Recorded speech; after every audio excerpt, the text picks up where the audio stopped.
नमस्कार साथियों, आप देख रहे हैं YouTube channel education portal Krishna. आज हम लोग इस वीडियो की मदद से कैशबुक बनाने का जो प्रोसेस है उसको समझने का प्रयास करते हैं। प्रारंभ में यानी कि जब से PFMS प्रारंभ हुआ उसके पहले कैशबुक को कुछ अलग प्रकार से बनाया जाता था। अर्थात इसे आप समझ रहे हैं कि उस समय अकाउंट पे राशि आती थी और उस अकाउंट से राशि निकाल करके जो आवश्यक सामग्रियां खरीदनी थी उसको खरीदी जाती थी, तो वह अलग प्रकार से बनती थी। वह जीरो होकर के यानी कि जीरो बैलेंस होकर के वह खाता क्लोज हो चुका है। जब से PFMS प्रारंभ हुआ यानी कि PPA के माध्यम से वह राशि वेंडर के माध्यम से भुगतान की जाने लगी, तो उस समय से हमें कितनी राशि प्राप्त होती है विद्यालय को, इसकी जानकारी नहीं प्राप्त हो पाती है। तो इस वीडियो के माध्यम से उसे समझने का हम लोग प्रयास करेंगे बहुत आसान शब्दों में। तो सबसे पहले हम लोग समझ लें कैशबुक, जिसे हिंदी में रोकड़ पंजी या रोकड़ वही खाता कहा जाता है। किसी भी विद्यालय में वित्तीय मामलों के लिए यानी कि जो रुपया पैसा है उसके रख रखाव के लिए कैशबुक बनाए रखना अति आवश्यक हो जाता है। स्कूल प्रधान यानी स्कूल के जो प्रमुख है, स्कूल के जो प्रधानाध्यापक हैं, उसको कैशबुक में आय व्यय का जो लेखा जोखा होता है उसे दिखाकर कैशबुक बनाने की ज़रूरत पड़ जाती है, यानी कि उसकी आवश्यकता हो जाती है। यदि कैशबुक में जानकारी ठीक से यानी कि जो आप कैशबुक बनाए हैं उसमें यदि जानकारी आप ठीक ढंग से उल्लेखित नहीं किए हैं, सही रूप से मेंशन नहीं किए हैं, तो जब ऑडिट की बारी आएगी यानी कि अंकेक्षण, जिसे ऑडिट का हिंदी में अंकेक्षण कहा जाता है, अंकेक्षण को इस प्रकार से समझें कि जब हिसाब किताब की जांच होगी, ऑडिट होगी, तो उस समय आपके साथ समस्याएं खड़ी हो सकती है। इसलिए ध्यान रहे कि जो कैशबुक बनाने का प्रोसेस है यानी कि समान रूप से यह होना चाहिए कि आपके पास जो आय है उसके बाद व्यय को शून्य कर देना है। यदि कुछ राशि बची हुई है तो उसको आपको बचा के रखना है। लेकिन इसमें तो यहाँ पे PFMS यानी कि PPA की जब बात आती है, PPA जनरेट की बात आती है, तो उसमें जितनी राशि का PPA जनरेट किया जाता है पुनः उतनी राशि उस वेंडर के खाते में चला जाता है। यानी कि वहाँ से आपके जो बैंक अकाउंट है, आपका जो स्कूल का अकाउंट है, उससे राशि निकल करके चली जाती है। लेकिन आपके अकाउंट में कितनी राशि है यह पहले से जानकारी नहीं हो पाती है। तो चलिए आज हम लोग उस कैशबुक को किस प्रकार से संधारित करेंगे जो कि ऑडिट के समय यानी कि अंकेक्षण के समय समस्याएं नहीं हो, तो उसको समझने का प्रयास करते हैं। सबसे पहले आपके पास जो PPA है यानी कितने बार वेंडर को आपने PPA अपना हस्ताक्षर और सचिव के हस्ताक्षर के साथ उसको दिए हैं, जब वह PPA बैंक जाता है तो बैंक से एक रिसीविंग आपको प्राप्त होती है। उसे आप सुरक्षित रखे हैं तो बनाना बहुत आसान होगा कैशबुक।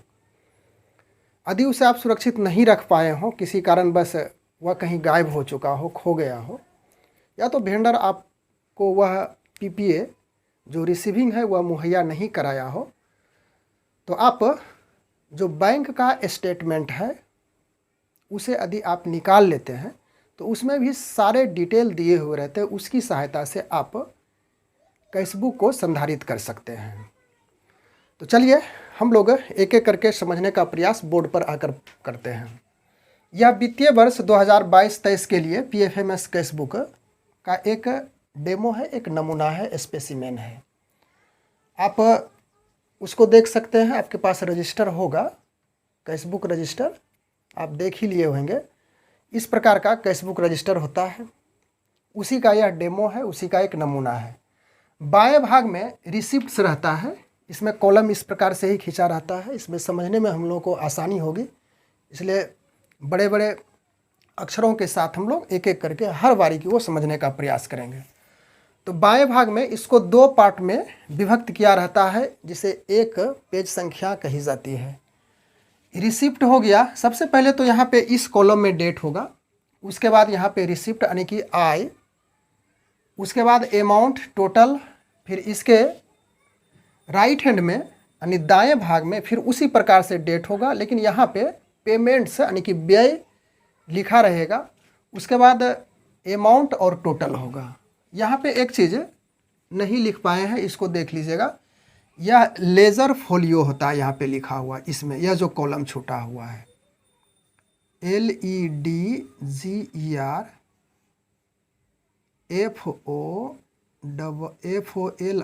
फोलियो यानी कि खाता पृष्ठ हो गया। उसी प्रकार से यहाँ भी लेजर फोलियो यानी कि यह हो गया खाता पृष्ठ। तो यह जब लेजर बुक बनाएंगे आप तो उसमें यानी कि यह कैश बुक का सारा डिटेल वहाँ पे लेजर में, और उसका फिर यहाँ पे किस प्रकार से होगा, तो यहाँ पे वह पृष्ठ संख्या दी हुई रहती है, यानी कि यहाँ पे आपको डाल देनी है कि यहाँ का यह जो पार्ट्स है, यानी यहाँ का जो डिटेल है, इसको आप लेजर बुक में इस पृष्ठ में देख सकते हैं। इसी के लिए यहाँ पे लेजर फोलियो यानी खाता पृष्ठ दिया हुआ रहता है। तो हम लोग इस बात से भली भांति अवगत हैं कि कोई भी वित्तीय वर्ष 1 अप्रैल से प्रारंभ होकर के वह 31 मई तक अंत होती है। तो वह 1 साल का जो लेखा जोखा है, यानी कि जो राशि आदान प्रदान की गई है, यानी कि आगत और निर्गत हुई है, उसको इस कैश बुक में लिखना पड़ता है। तो सबसे पहले हम लोग यहाँ से प्रारंभ करेंगे। यहाँ पे डेट डालेंगे 1/4/2022, यानी 1 अप्रैल से प्रारंभ करेंगे और 22-23 के लिए यह कैश बुक हम लोग संधारित कर रहे हैं। और उस समय सपोज कीजिए कि 1/4/2022 को यह जो ओपनिंग बैलेंस है यहाँ पे लिखेंगे ओपनिंग बैलेंस, यह 0 से प्रारंभ हुआ है, यानी कि ओपनिंग बैलेंस आपका 0 है, टोटल में 0 हो गया ओपनिंग में।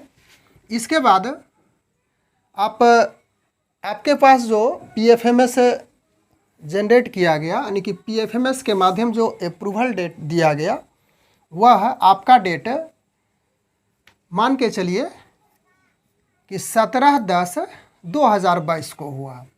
तो यहाँ पे लिखेंगे 17/10/2022। अब देखिए 1/4/2022 को ओपनिंग बैलेंस आपके पास 0 था, यानी कि यह रिसिप्ट में आय में लिख रहे हैं। और 17/10/2022 को PPA को अप्रूवल किया गया, और इस डेट में 17/10/22 में कुछ राशि प्राप्त हुई, और वह जो राशि प्राप्त हुई इसे आपको जानकारी नहीं है कितनी राशि उसमें प्राप्त हुई, लेकिन आपने जो PPA को अप्रूवल किया, PPA वेंडर को दिए सिग्नेचर अपना और सचिव का जो सिग्नेचर है उसको सिग्नेचर मोहर के साथ। तो वैसी स्थिति में आपके पास सपोज कीजिए कि 50,000 रुपये का PPA अप्रूव किया गया। तो यहाँ पे लिखेंगे ओपनिंग बैलेंस,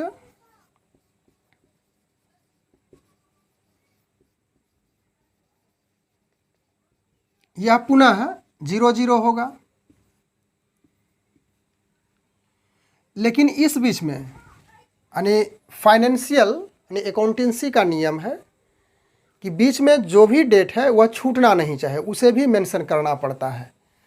तो इसमें 1/4/22 से 17/10/22 है, इसमें कुछ बीच में डेट छूट रहा है, तो इसको आप यहाँ पे इसके बीच में ही लिखेंगे।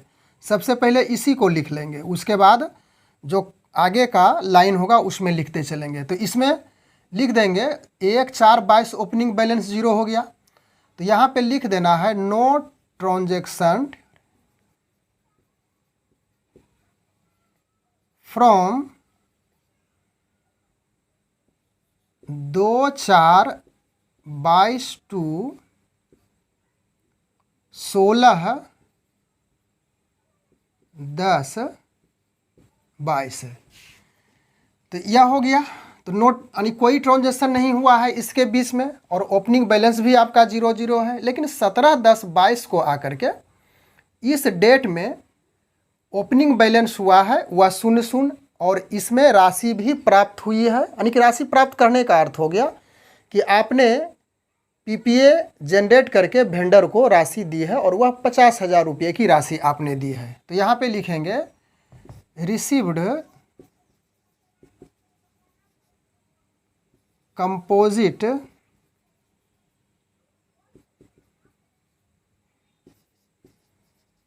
ग्रांट अगेंस्ट ड्राइंग लिमिट, इसको लिख देंगे। और इसमें आपको राशि प्राप्त हुई 50,000 रुपये, तो यहाँ पर 50,000 रुपया लिख देंगे। पैसे में 00। इसके बाद टोटल इनकम, यदि कोई और इनकम हुआ है तो इसमें भी लिखेंगे।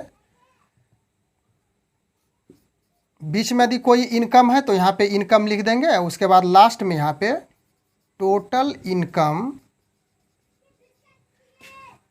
फिर यदि नहीं हुई है तो यह 50,000 रुपये ही लिखा जाएगा। और अब टोटल में यहाँ भी यह जो received composite grant against drawing limit, यानी कि जो जिला स्तर का कार्यालय है वहाँ से प्राप्त होती है राशि, तो अमाउंट 50,000 रुपये प्राप्त हुई। और यहाँ भी आप टोटल में इस तरह से 50,000 रुपये लिख देंगे और फिर यहाँ भी आपका 50,000 रुपये लिखा जाएगा। तो टोटल इनकम में इसी स्थान पे लिखेंगे, ठीक रहेगा, यहाँ पे आप नहीं लिखेंगे। चलिए इसको सुधार लेते हैं। लिखा गया। उसके बाद grand total income, grand total income, तो ग्रैंड टोटल इनकम में फिर उसी प्रकार से यहाँ पर यह 50,000 रुपया लिखा जाएगा। अब देखिए, यह तो आपका रिसिप्ट है, यानी कहाँ से राशि प्राप्त हुई। बीच में यदि कुछ इनकम और हुई है तो टोटल इनकम कर देंगे। यदि नहीं हुई है तो 50,000 प्राप्त हुई और 50,000 टोटल में हो गया। और फिर टोटल यानी कि ग्रैंड टोटल यानी कि सभी का टोटल करेंगे तो यह 50,000 रुपया प्राप्त हो गया।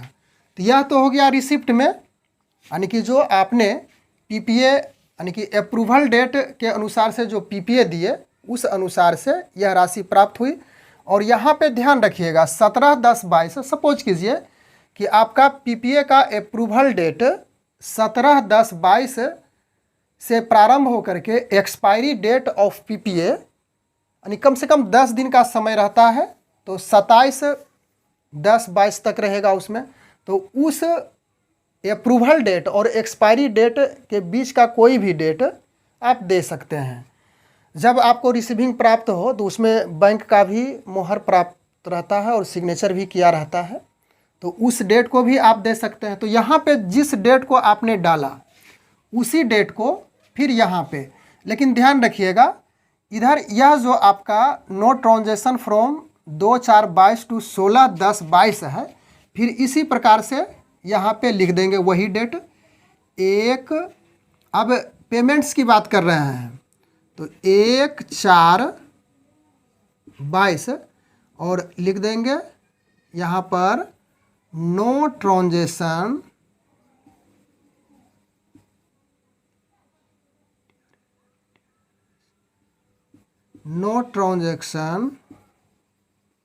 फ्रॉम 2/4/22 टू 16/10/22 हो गया। उसके बाद उसी प्रकार से लेजर फोलियो खाता यहाँ पे होगा। और अमाउंट, तो अमाउंट तो कुछ है ही नहीं, तो यहाँ पे खाली छोड़ देंगे, डैश छोड़ देंगे। अब आ जाते हैं 17/10/22 में जो हमें रिसिप्ट हुआ है वह पेमेंट्स करना है, तो तिथि फिर वही डालनी है आपको 17/10/22। यहाँ पे तिथि हो चुकी है। अब अमाउंट किसे आपने दिया, तो अमाउंट पेड टू, जो वेंडर का नेम है यहाँ पे लिखेंगे। तो सपोज कीजिए आपने हरिओम ट्रेड्स को दिया, तो हरिओम ट्रेड्स यहाँ पे लिख देंगे। उसके बाद जो पीपीए एक्टिवेट किया गया, यानी कि जो अप्रूवल पीपीए था उसका नंबर क्या था, तो यहाँ पे लिख देंगे पीपीए नंबर। उसके बाद वाउचर नंबर यहाँ भी लिख देंगे। तो यहाँ पे 50,000 रुपये एक बार में दी जनरेट किए हैं पीपीए और 50,000 सभी दिए हैं। तो इसी प्रकार से बनाने की आवश्यकता है, ज़्यादा सुगम होगा। और सामान्य रूप से देखा जाता है कि एक पीपीए में एक ही बार राशि वेंडर को दी जाती है, यानी जितनी राशि का पीपीए अप्रूव किया जाता है फिर उतनी ही राशि उसे सुपुर्द भी किया जाता है, यानी कि जो रिसिप्ट हुआ वही पेमेंट्स के रूप में होगा। तो यह 50,000 रुपया हो गया। उसके बाद यहाँ पे टोटल एक्सपेंस करना है।